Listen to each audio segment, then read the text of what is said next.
ಪ್ರೀತಿಯ ವೀಕ್ಷಕರೇ, nature life DK YouTube ಚಾನೆಲ್ಗೆ ಸ್ವಾಗತ.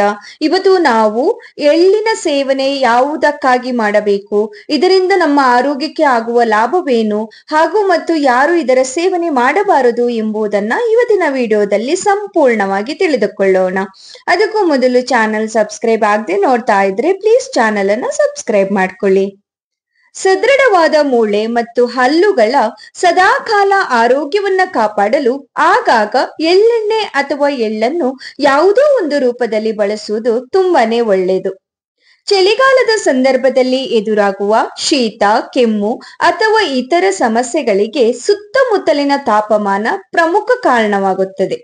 ನಮ್ಮ ದೇಹದ ತಾಪಮಾನ ಹೊರಗಿನ ವಾತಾವರಣಕ್ಕೆ ಹೊಂದಿಕೊಳ್ಳಲು ಸಾಧ್ಯವಾಗದೆ ನಮಗೆ ಇಂತಹ ಆರೋಗ್ಯದ ಸಮಸ್ಯೆಗಳು ಕಂಡುಬರಲು ಪ್ರಾರಂಭವಾಗುತ್ತವೆ. ಇದಕ್ಕೆ ನಮ್ಮ ದೇಹದ ದುರ್ಬಲ ರೋಗ ನಿರೋಧಕ ಶಕ್ತಿ ಕೂಡ ಕಾರಣವಾಗಿರಬಹುದು. ಆದರೆ ಬಿಳಿ ಎಳ್ಳು ಅಥವಾ ಕಪ್ಪು ಎಳ್ಳು ಸೇವನೆ ಮಾಡುವುದರಿಂದ ಅಥವಾ ನಮ್ಮ ಆಹಾರ ಪದ್ಧತಿಯಲ್ಲಿ ಆಗಾಗ ಎಳ್ಳೆಣ್ಣೆ ಬಳಕೆ ಮಾಡಿಕೊಳ್ಳುವುದರಿಂದ ಇಂಥ ಸಣ್ಣ ಪುಟ್ಟ ಆರೋಗ್ಯ ಸಮಸ್ಯೆಗಳನ್ನ ಬಗೆಹರಿಸಬಹುದು. ಅಷ್ಟೇ ಅಲ್ಲದೆ ಎಳ್ಳಿನಲ್ಲಿ ದೇಹದ ಮೂಳೆಗಳನ್ನು ಆರೋಗ್ಯಕರವಾಗಿ ಕಾಪಾಡುವ ಮತ್ತು ಹಲ್ಲುಗಳ ಸದೃಢತೆಯನ್ನು ದೀರ್ಘಕಾಲ ಕಾಪಾಡುವ ಗುಣ ಸ್ವಭಾವ ಕೂಡ ಇದೆ. ಹೀಗಾಗಿ ಯಾರು ತಮ್ಮ ಆಹಾರ ಪದ್ಧತಿಯಲ್ಲಿ ಎಳ್ಳನ್ನು ಹೆಚ್ಚು ಬಳಕೆ ಮಾಡುತ್ತಾರೆ ಅವರಿಗೆ ಮುಂಬರುವ ದಿನಗಳಲ್ಲಿ ಮೂಳೆಗಳ ತೊಂದರೆಯ ಸಮಸ್ಯೆ ಕಂಡುಬರುವ ಸಾಧ್ಯತೆ ಇರುವುದಿಲ್ಲ. ಎಳ್ಳಿನಲ್ಲಿ ವಿಟಮಿನ್ ಡಿ ಮತ್ತು ಪೊಟ್ಯಾಷಿಯಂ ಅಂಶ ಕೂಡ ಹೆಚ್ಚಾಗಿ ಸಿಗುವುದರಿಂದ ಆರೋಗ್ಯಕ್ಕೆ ಹಲವಾರು ಪ್ರಯೋಜನವನ್ನ ನೀಡುತ್ತದೆ.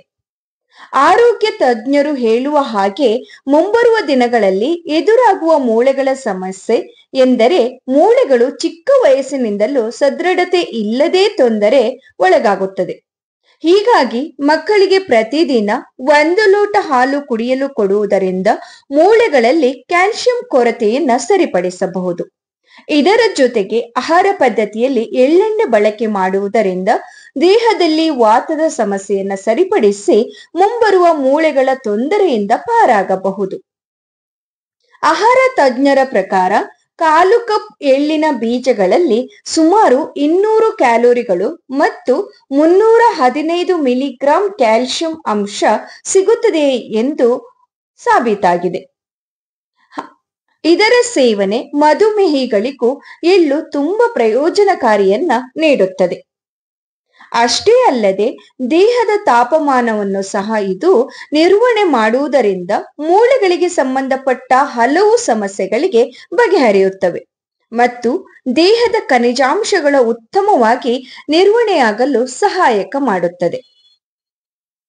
ಬೇಸಿಗೆಗಾಲದಲ್ಲಿ 1 ಟೀ ಚಮಚ ಬಿಳಿ ಎಳ್ಳಿನ ಬೀಜಗಳನ್ನು ನೀರಿನಲ್ಲಿ ಇಡೀ ರಾತ್ರಿ ನೆನೆ ಹಾಕಿ ಬೆಳಗಿನ ಸಮಯದಲ್ಲಿ ಖಾಲಿ ಹೊಟ್ಟೆಯಲ್ಲಿ ಸೇವನೆ ಮಾಡುವುದರಿಂದ ಆರೋಗ್ಯಕರವಾದ ಮೂಳೆಗಳು ಮತ್ತು ಮೂಳೆ ಮಜ್ಜೆ ಸಿಗಲಿದೆ. ಇನ್ನು ಎಳ್ಳಿನ ಜೊತೆ ಬೆಲ್ಲವನ್ನು ಅಥವಾ ಎಳ್ಳಿನ ಲಾಡು ಸೇವನೆ ಮಾಡುವುದರಿಂದ ಉತ್ತಮ ಪರಿಹಾರವನ್ನು ಮೊದಲಿನಿಂದಲೇ ಕಂಡುಕೊಳ್ಳಬಹುದು. ಕೀಲು ನೋವು ಅಥವಾ ಮೂಳೆಗಳ ನೋವಿಗೆ ಒಂದು ವೇಳೆಗೆ ನಿಮಗೆ ಅತಿಯಾದ ಕೀಲು ನೋವು ಅಥವಾ ಮೂಳೆಗಳ ನೋವು ಕಂಡು ಬಂದರೆ ಎಳ್ಳೆಣ್ಣೆಯಿಂದ ವಾರಕ್ಕೆ ಒಮ್ಮೆ ಮಸಾಜ್ ಮಾಡುವುದರಿಂದ ಪರಿಹಾರವನ್ನ ನೀವು ಕಂಡುಕೊಳ್ಳಬಹುದು. ನೋವು ನಿವಾರಕ ಗುಣಲಕ್ಷಣಗಳು ಎಳ್ಳೆಣ್ಣೆಯಲ್ಲಿ ಸಿಗುವುದರಿಂದ ಇದು ಹೆಚ್ಚು ಪ್ರಯೋಜನಕಾರಿಯಾಗಿದೆ.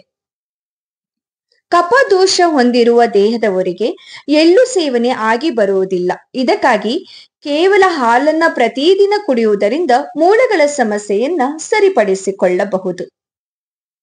ಹಾಲಿನ ಜೊತೆ ಕೇಸರಿ, ಬಾದಾಮಿ, ಖರ್ಜೂರಗಳನ್ನ ಜೊತೆಗೆ ಏಲಕ್ಕಿ, ದಾಲ್ಚಿನ್ನಿ, ಶುಂಠಿ ಅಥವಾ ಅರಿಶಿಣ ಸೇರಿಸಿ ಸೇವನೆ ಕೂಡ ಮಾಡಬಹುದು. ಇನ್ನು ಹಲವಾರು ತರಕಾರಿಗಳ ಜೊತೆಗೆ ಧಾನ್ಯಗಳ ಜೊತೆಗೆ ಎಳ್ಳನ್ನ ಸೇರಿಸಿ ಸೇವನೆ ಮಾಡಬಹುದು. ಕಫದೋಷ ಇರುವವರಿಗೆ ಎಳ್ಳು ಸೇವನೆ ಆಗಿ ಬರುವುದಿಲ್ಲ. ಇದಕ್ಕಾಗಿ ಎಳ್ಳಿನ ಬೀಜಗಳನ್ನು ಹಾಕಿದ ಹಾಲನ್ನ ಕುಡಿಯುವುದರಿಂದ ಇವರು ಬಿಡಬೇಕು.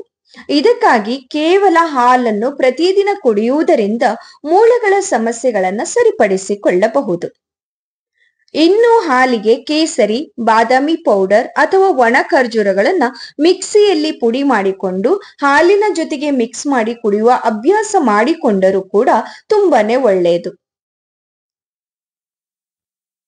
ಈ ಟಿಪ್ಸ್ ನಿಮ್ಗೆ ಇಷ್ಟ ಆದ್ರೆ ಫ್ರೆಂಡ್ಸ್ ಪ್ಲೀಸ್ ವಿಡಿಯೋಗೊಂದು ಲೈಕ್ ಮಾಡಿ, ಹಾಗೆ ಫ್ರೆಂಡ್ಸ್ ಫ್ಯಾಮಿಲಿ ಜೊತೆ ಶೇರ್ ಮಾಡಿ. ಸಬ್ಸ್ಕ್ರೈಬ್ ಆಗದೆ ನೋಡ್ತಾ ಇದ್ರೆ ಪ್ಲೀಸ್ ಚಾನಲ್ ಅನ್ನ ಸಬ್ಸ್ಕ್ರೈಬ್ ಮಾಡ್ಕೊಳ್ಳಿ. ಇನ್ನಷ್ಟು ಟಿಪ್ಸಿಗಾಗಿ ಪಕ್ಕದಲ್ಲಿರುವ ಬೆಲ್ ಐಕನ್ ಪ್ರೆಸ್ ಮಾಡಿ ಆಲ್ ಅಂತ ಕ್ಲಿಕ್ ಮಾಡಿ ನಿಮ್ಮ ಅನಿಸಿಕೆಯನ್ನ ನನಗೆ ಕಮೆಂಟ್ ಮೂಲಕ ತಿಳಿಸಿ. ನನ್ನ ಮುಂದಿನ ಯಾವ ವಿಡಿಯೋ ಬೇಕು ಅನ್ನೋದನ್ನು ಸಹ ನೀವು ಕಮೆಂಟ್ ಮೂಲಕ ತಿಳಿಸಿದ್ರೆ ನಾನು ಅದೇ ವಿಡಿಯೋ ಮಾಡೋದಕ್ಕೆ ಟ್ರೈ ಮಾಡ್ತೀನಿ. ಧನ್ಯವಾದಗಳು.